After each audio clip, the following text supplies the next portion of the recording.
Throughout history, many well-known figures have spoken about their experiences with corporal punishment at school.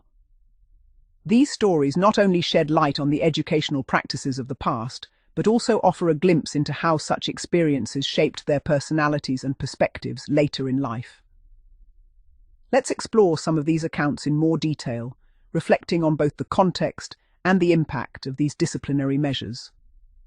Keith Chegwin, a beloved British television broadcaster and actor, is fondly remembered for his energetic presence on children's TV during the 1970s and 80s. Yet, his school days at the Barbara Speake Stage School in London were not without incident. Chegwin once received what was known as six of the best, a traditional term for 6 strokes of the cane, after he dunked a teacher's hat in the school goldfish bowl. While the story is recounted with humour today, it highlights the strict discipline of the era. Interestingly, the details of whose hat it was, whether it belonged to a male or female teacher, remain a mystery, adding a touch of intrigue to the tale. Sir Malcolm Bruce, who would go on to lead the UK Liberal Democrat Party, also faced corporal punishment during his school years in Edinburgh. In a recent interview, Bruce recalled being given 6 of the belt, a form of punishment involving a leather strap. At the time, he accepted the discipline as normal, but with the benefit of hindsight, he now feels it was excessive, especially since the offence was trivial. Bruce has named the teacher involved, though he has chosen not to reveal the specific misdeed. His reflection underscores how attitudes toward discipline have evolved, and how what once seemed routine can later be seen as disproportionate. Carol Vorderman, the renowned television presenter and mathematician best known for her long-running role on Countdown, has also spoken about her own experience with corporal punishment. Vorderman admitted to being caned at school, a practice that was still common in British schools during her youth. Her story is a reminder that even those who go on to achieve great success were not immune to the strict disciplinary codes of the past.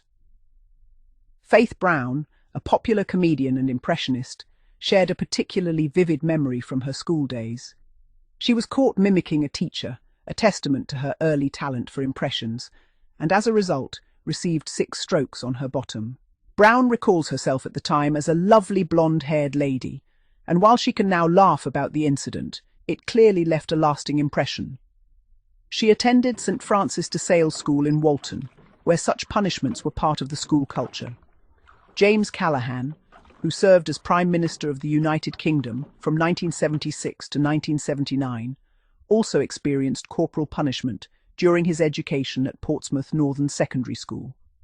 Callaghan was caned for a variety of misdemeanours, including running a sweepstake on football scores, blowing up the geography teacher's red ink bottle, and even tying a fish under the master's table, a prank for which he claimed he was framed. The exact method and number of strokes he received are unknown, but his recollections paint a picture of a mischievous youth and a school system that responded with physical discipline. Several other British Prime Ministers also endured corporal punishment during their formative years. Winston Churchill, one of the most iconic leaders in British history, was birched, a form of punishment involving a bundle of twigs, at St George's School, Ascot. John Major, who led the country from 1990 to 1997, was caned at Rutlish School, receiving 1 stroke alongside 23 classmates. Tony Blair, another former Prime Minister, was caned at Fettes College in Scotland. These stories reveal that corporal punishment was a common thread running through the educational experiences of many who would later shape the nation. The use of corporal punishment was not limited to the UK. Even Dolly Parton, the legendary American singer-songwriter, has spoken about being paddled at her school in rural Tennessee. Parton's upbringing was marked by strict discipline, but she often reflects on these experiences with her trademark humour and resilience. Looking back, these stories offer more than just anecdotes. They provide insight into the values and norms of past generations. While corporal punishment is now widely condemned and banned in many countries, its legacy lives on in the memories of those who experienced it.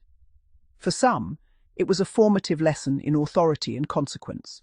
For others, a reminder of the need for compassion and reform in education.